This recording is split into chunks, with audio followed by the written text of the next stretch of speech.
How are you doing? Good, thanks. How are you? I'm fine, thank you. Mm. Sam, to begin with, in new season, Lestat comes back as a full-on glam rock god. There are many references from bands from the 80s and 70s, such as Bauhaus and the Smiths. I like to ask you, who were your inspirations for the rock version of Lestat? Um, in all honesty, like my version of Lestat probably just remains like I mostly took inspiration from the book and from the character himself and from Comedia de L'Arte and the kind of like the world in which that he is from.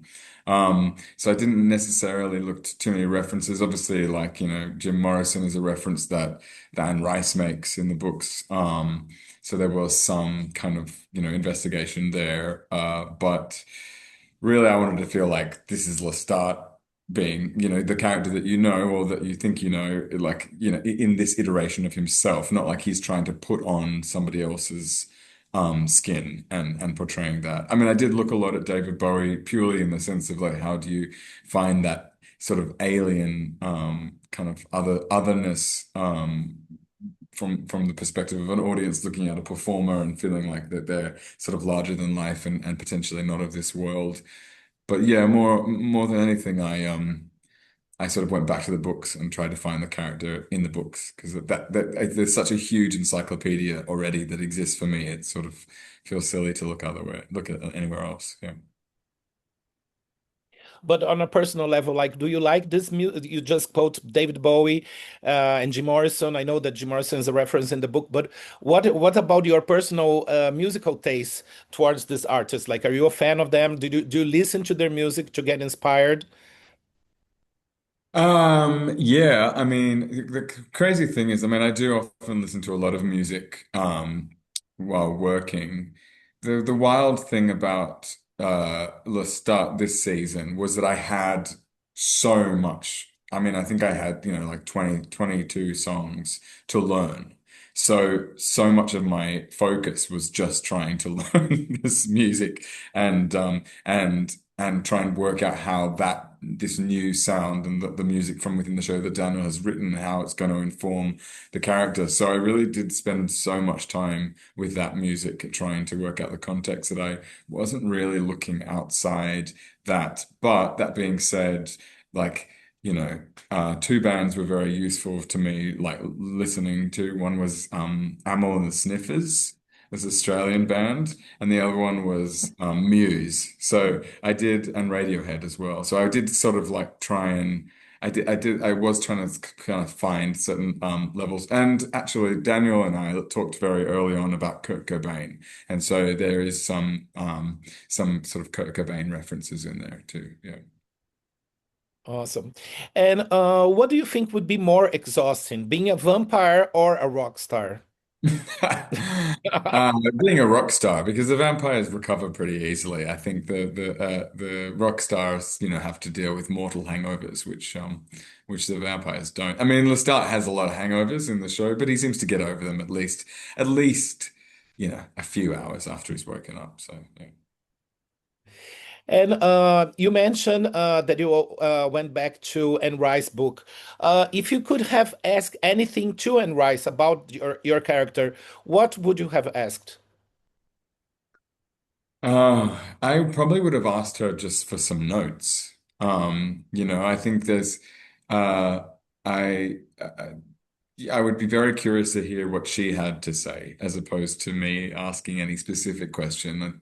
I would be very, I'm sure she would have a lot of notes, and I'm sure she'd have a lot to say.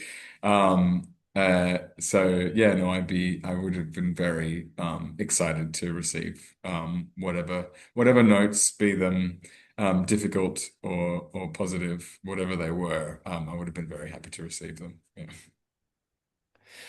This next one, it might be a little broad, but and I'm sure you probably have been asked about that before, but still, why are vampires still sexy after all these centuries? I think the answer might be in your question there. You frame it saying, why are they still sexy? I mean, so I suppose the the answer might lie in that people find them sexy.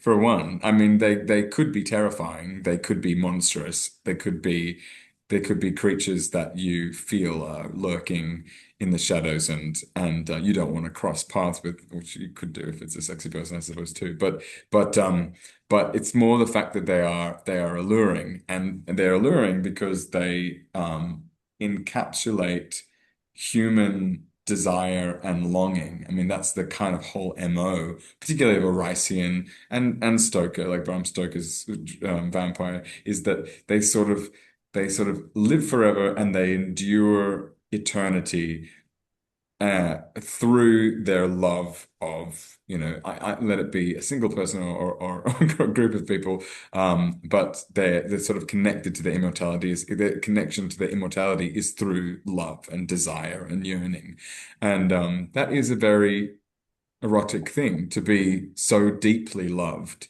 and wanted and yearned for, and to have someone feel possession and desire, is that's probably why people find them sexy. But there's lots of other reasons why vampires are cool and still why they're so popular today, is because they're also a great metaphor for otherness. They're a great metaphor for the outsider, um, but they still can operate and function within society. So there's a lot of room and scope for interpretation in ways that you can use a vampire in that regard. Yeah, great. I love the otherness of them. And you do you have a personal favorite vampire from? I mean, there's been so Yeah. many, like hundreds of actors and characters that played vampires. But do you have a personal favorite? Yeah, Gary Oldman. Yeah. Oh, great, Yeah. awesome. In the Coppola, that's a good one. And I've read that you first approached the character of Lestat through the archetypes that you just talked a little bit about them, but then you started to just decided to just have more fun with the character. In which mind state were you during the shoot of the third season? Um, I was I don't even know what my mind state was, to be honest. I can't even remember. It's a bit of a blank. Basically, it's a bit like, I used this analogy earlier today, and forgive me for reusing it, but it is a bit like going into a tunnel or a submarine. You sort of, like I focus on learning my lines as as best as I can. I like spend a lot of time making sure that I am so across the material that then, you just basically can play and do whatever you want and let things come to you and change at the time, or take very complex notes, which we often get on this show. So, yeah, I mean, I think obviously, a big part of Lestat is the fact that he is very mercurial and he does change all the time, and he's never the same thing, and he's always pulling the rug out from everyone, including himself. So you do need to be playful, you do need to find joy, but he can also get very spiteful and bitter and dogged, which is also quite fun to play, but he's not having fun. But he bounces back pretty quickly. So yeah, I guess it's gosh, yeah, it's mostly that as long as I'm across the material, and then I can kind of approach the whole thing with blinkers on, and or a blindfold on, and see what happens. Yeah. Cool. And on a lighter side, you have some pretty cool fashions during the season, you know. And Yeah. which items from Lestat would you use on your personal life? Um, Gosh, so many fun things. Hard to use them in my personal life, but he has a great pair of And Multimeister boots, which I really loved, which I wore very consistently throughout that season.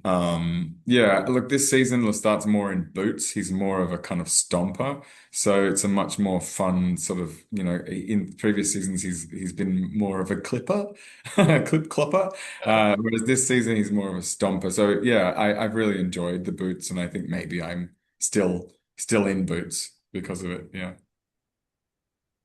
And since we started talking about music, and of course, music and rock music specifically is such a big part of the season, if you could go back or maybe forward in time to see a concert, which one would you like to see? I would really love to see the David Bowie cracked actor performance. I just thought that was I've seen a lot of footage of that, but I would love to see him live. I would have loved to see him live. And going forward, I'd love to see the Lux tour, Rosalia. I'd love to see that, but unfortunately, I don't know if I can because I'm doing a play in Australia at the moment, so I'm not sure if my timing is going to be able to match up to be able to see her perform. But I would love to see her perform live. Yeah. Oh, maybe she would go to Australia. I don't know Let's her hope. schedule. We can only hope. We can only hope. It's a long way to come, so I understand it's difficult, but yeah. Okay. All right. Well, thank you so much. It was very nice talking to you.